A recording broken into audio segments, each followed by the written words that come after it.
बहू देती थी सास को रोज जहर।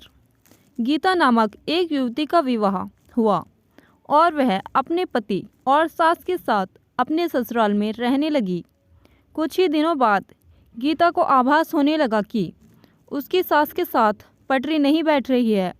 सास पुराने ख्यालों की थी और बहू नए विचारों वाली। गीता और उसकी सास का आए दिन झगड़ा होने लगा। दिन बीते, महीने बीते, साल भी बीत गया।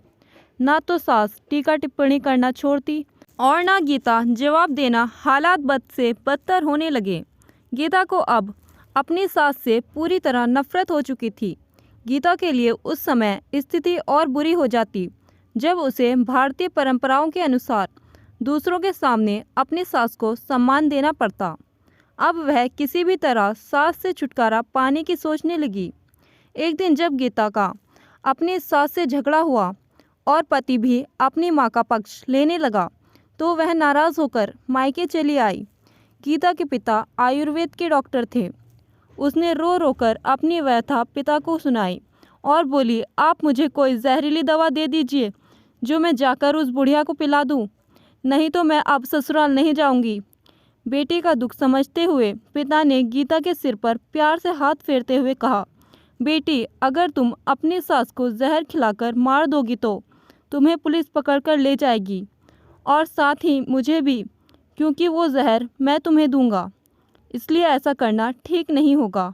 लेकिन गीता जिद पर अड़ गई। आपको मुझे जहर देना ही होगा।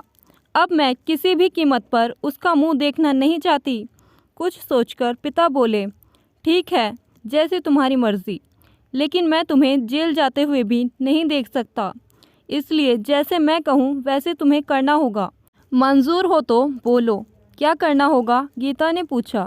पिता ने एक पुड़िया में जहर का पाउडर बांधकर गीता के हाथ में देते हुए कहा, तुम्हें इस पुड़िया में से सिर्फ एक चुटकी जहर रोज़ अपनी सास के भोजन में मिलाना है।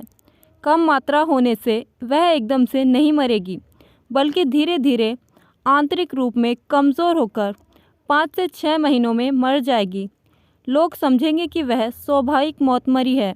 पिता ने आगे कहा, लेकिन तुम्हें बेहद सावधान रहना होगा ताकि तुम्हारे पति को बिल्कुल भी शक ना हो पाए, वरना हम दोनों को जेल जाना पड़ेगा।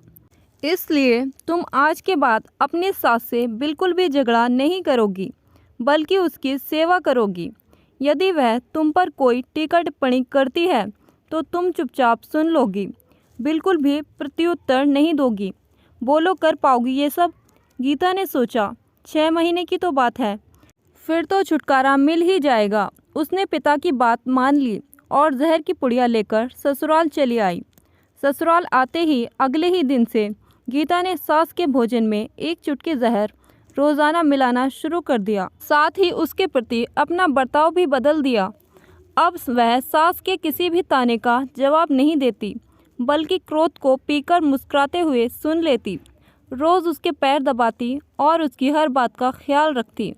सास से पूछ पूछ कर उसकी पसंद का खाना बनाती, उसकी हर आज्ञा का पालन करती। कुछ हफ्ते बीतते बीतते सास के स्वभाव में भी परिवर्तन आना शुरू हो गया।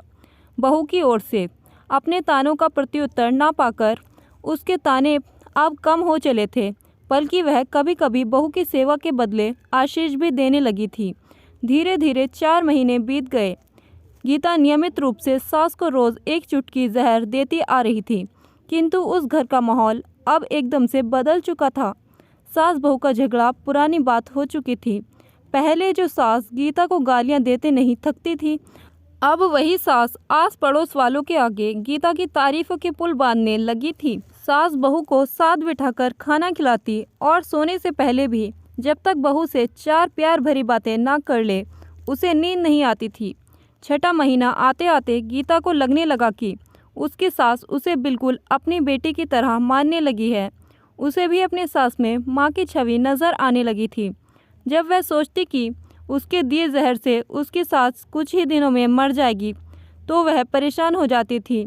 इसी ऊहापोह में एक दिन वह अपने पिता के घर दोबारा जा पहुंची और बोली, पिताजी, मुझे उस जहर के असर को ख़त्म करने की दवा दीजिए, क्योंकि अब मैं अपनी सास को मारना नहीं चाहती। वो बहुत अच्छी हैं और अब मैं उन्हें अपनी माँ की तरह चाहने लगी। पिता ठठाकर हंस पड़े और बोले, जहर? कैसा जहर? मैंने तो तुम्हें जहर के नाम पर हाजमे का चूर्ण दिया था। दोस्तों, बेटी को सही रास्ता दिखाए, माँ बाप का पूर्ण फर्ज अदा करें। दोस्तों, कहानी आपको कैसी लगी कमेंट बॉक्स में ज़रूर बताएं। वीडियो को लाइक करें, शेयर करें और चैनल को सब्सक्राइब करना ना भूलें। Thank you.